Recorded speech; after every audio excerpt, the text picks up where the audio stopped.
요번에는 아, 사랑에 대해서 한번 좀 생각을 해보려고 그래요. 어, 참고로 나는 나이가 70이 돼갖고 살만치 사는 사람이니까 뭐 사랑에 대해서 굳이 뭐 말할 건 없지만 70까지 사는 사람의 사랑을 어떻게 생각하나 한번 좀 말을 해보려고 그래요. 요 사랑하면은 그래도 내가 제일 사랑에 대해서 잘 알고 있다는 사람은 셰익스피어예요. 셰익스피어 아주 유명하죠. 로미오와 줄리엣. 그리고 5대 비극, 4대 비극인가, 5대 비극인가. 가수가 뭐 로미오 줄리엣, 디오왕, 그리고 또 뭐 햄릿, 맥베드. 또 뭐지? 하여튼 4대 비극인가. 하여튼 사랑에 대해서는 하여튼 셰익스피어가 일가견을 갖고 있다고 내가 생각해요. 그래서 셰익스피어가 진 시에서 이 한 구절을 일단 뽑아봤어요. 예? 엄청 긴데 다 쓸 수도 없고 칠판 작고 너무 시간이 많이 걸리니까. 그 시에서 보면 사랑에서 양심이 태어났다. 하지만 그대가 배신하면 나의 숭고한 양심은 미천한 육체에 반역하리라. 이게 그대가 배신한다. 그대가 배신하면 싫다고 하면 그 사랑에서 양심이 태어났지만 그 양심은 미천한 육체는 이 여자에 대해서 배반을 못해요. 여자는. 이 육체는. 이 이름은 육체라는 거는 동물적 감각이 있어서 여자가 아무리 싫다고 가고 배신하고 만나지 말자고 해도 이놈의 육체는 환장을 하고 여자에 따라가고 싶고. 그래서 큰 일도 많이 내죠. 쫓아가서 여자를 죽이는 놈에, 모아내는 놈에, 뭐, 별, 거기 같다. 이 육체만 생각하나, 여기서 변은 육체만 생각하는 사람이 아니죠. 그러니까 이런 시를 내죠. 양심은 그 육체를 하찮게 보고 반역한다고 그랬다니까. 여자가 배신을 가면 육체가 아무리 요구해도 이 양심이 그 육체의 생각을 따르지 않는다는 거예요. 역시 세이스피아는 이 시를 줘도 아주 논리적으로 시를 줘요. 그대를 빛나게 하려고 내 눈을 맹목으로 하였거나, 그 눈이 목적이 없다는 거예요. 여자를 돋보이기만 하면 돼 하였거나, 또는 눈이 보는 바를 거꾸로 말하게 하였으니, 이 눈이 만약 미쳤다는 거예요. 이게 육체가 미천한 육체라고 그랬죠. 보는 바를 거꾸로 말하게 했던 게 눈이, 사실은 그게 아닌데 이러면 눈이 여자한테 홀려갖고 거꾸로 말했더니, 나는 그대를 아름답다고 맹세했으나 아름답다고 맹세를 했더니 왜? 이 눈이 거꾸로 말하게 했어. 이게 눈이 홀려갖고 아름답다고 맹세했으나 더 큰 이설을 한 눈이라. 이게 눈이 보는 거에 비해서 더 예주소리가 아니에요. 예서 더 큰 예주소리를 한 눈이라. 이 눈이 예주소리를 크게 하게끔 눈이 만들었다는 얘기예요. 진실에 반하여 추억한 서약을 한 것이다. 진실은 아닌데 추악한 서약을 했다는 거. 왜냐하면 뭐 결혼 서약이라는 거 하죠. 결혼 서약하면 어떻게 해요? 모든 사람이 모인 데서 검은머리 팥불이 되도록 변치 않는 사랑을 갖고 서로에게 상처를 주지 않고 서로에게 변하지 않는 마음을 죽을 때까지 갖고 간다고 하는 것이 결혼 서약인데,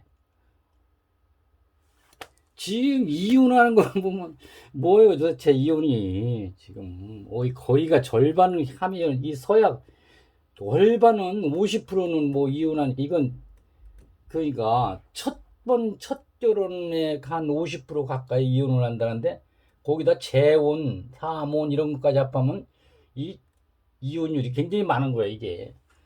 근데 예를 들어 50%가 아니고 10%가 됐든 5%가 됐든 여하튼 이런 서약을 결혼 서약을 하고 그렇게 깨버리니까 진실에 반해 추악한 서약이라고 이거 셰익스피어는 그렇게 말하는 거예요. 이게. 추악한 서약이지. 거짓말을 하니까. 아니 100년 해로를 한다고 해놓고서 어떤 거는 일주일도 안 가고 어떤 건 한 달, 어떤 건 1년, 2년 뭐 이렇게 깨버리니까 추악한 서약이 되는 거예요. 이게 셰익스피어는 참 아주 말을 논리적으로 하면서도 기가 막히게 하는 사람이 하여튼 뭐. 줄리엣과 로미오더러 저달에 두고 로미오가 맹태한다니까 저 나날이 변하는 저 달, 응? 파리한 수녀복 같은 색깔을 한 저 달에다 맹태하지 말라잖아요. 그거 문장력이 논리적으로 아주 떼익더네. 근데 그가 시가 있죠. 소네트 거기서 이제 하는데 이 추악한 서약을 하고 결혼해서 살죠. 이제 사는데 이것을 둘이 평생을 살아가는데 자꾸 걸림돌이 되고 시비가 되고 문제가 되는 거는 이게 심리적인 거예요. 이 모든 동물은 진화라는 성질이 있다는 거. 진화라는 성질. 이 진화에 대해서는 리처드 도킨스가 그, 이기적 유전자, 눈물시계공 요런 걸 하면서 다인의 진화론의 한층 더 세세히 설명을 했죠. 리처드 도킨스가. 이 진화의 본성이 있어서 이 진화를 남자 여자가 있는데 이 진화에 대해서 남자는 잊어버려. 남자는 잊어버려. 모든 남성은 이 심리적인 건데, 근데 여성은 본성을 갖고 있다. 이게 진화에 대해서 남성은 잊어버리고 여성은 본질적으로 진화에 이 몸에 배서 진화에 대한 유전 정보가 아주 섬세하게 있어요. 여성은. 남성은 잊어버리고 이거는 남성은 이 진화에 대해서 유전 정보를 갖고 있질 않아요. 진화에서 오로지 여성만이 유전 정보를 갖고 있어. 진화에. 근데 남성과 여자가 결혼해서 살면서 이 여성은 자기가 자식을 낳으면 남편을 보고 자기 자식이 이 남편보다 진화를 했는가 안 했는가를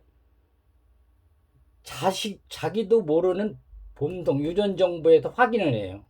확인. 이 자식이 자기 남편보다 이 자식이 진화를 했는가 안 했는가 항상 유전 정보로 확인을 하는. 이건 모르죠. 여성 자신도 그 자체를 몰라요. 여성. 이거 이게 심리적이고 이거 진화론이니까 이거 도킨스가 이거 했죠. 이기적인 유전자에. 그러니까 이기적인 유전자 이게 지금, 예? 여성이 가진 유전 정보가 이기적인 유전 정보라는 얘기예요. 왜 이기냐? 남성과 결혼해서 그 똑같이 되는 게 아니라 여기 자식에서 진화된 모습을 찾으려고 하니까 이게 갈등이 안 생길 수가 없어요. 이게 자식이 진화한 모습을 못 찾으면 이게 남편 탓을 해요. 남편 탓. 이것이 진화적인 유전 정보가 없어서 그렇다는 유전자가 이 갈등이 깊어지기 때문에 왜 그런지도 모르게 이 갈등이 생긴다. 이 결혼 생활을 하면서 끝없이 우선 자기 둘이 동물적 감각, 육체적 만족을 채워나가지만 그걸로 이 진화적인 것을 캄프라치해 가면서 동물적 것을 해다가 어느 이 육체적 쾌락에 끝날 때쯤 돼가면서 이것이 확대되는 거예요. 그러니까 확대돼요. 그러면 나중에는 서로가 갈등만 낳고 증오심까지 생기는 거예요.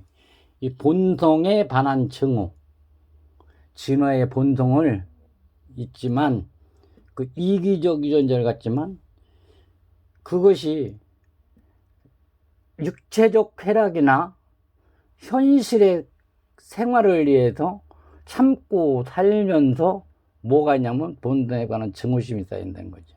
증오심. 요런 것을 요런 것을 배워서 알아갖고 덕이라는 것으로 승화시키면 아무 문제가 없어요. 덕으로 승화시키면. 그러나 이거는 상당히 어려운 얘기예요. 이거 얼마나 어려웠으면 저 산쪽에 들어가서 스님이 돼서 혼자 살겠어요. 이 덕으로 승화시키는 게 얼마나 어려우면. 이 본성에 반한 증오, 여자가 남성에게 어떤 그 진화의 유전자가 없다고 생각하고 자기 자식이 진화를 하지 못했다는 탓을 누구한테 하냐? 오로지 남편한테 하는 거예요. 남편에게.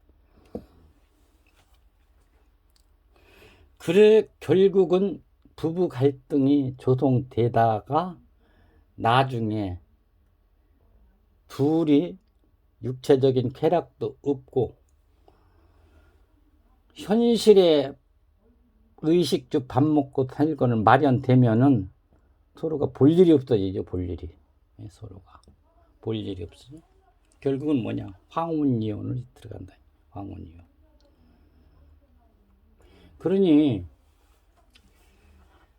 여기 진실에 관하여 추악한 서약을 하고 살다가 불과 이 진화의 본성에 의해서 이 여기도 가기도 전에 일반 생활 소소한 거 갖고 싸우다가 치약을 누가 더 많이 사서 쓰냐?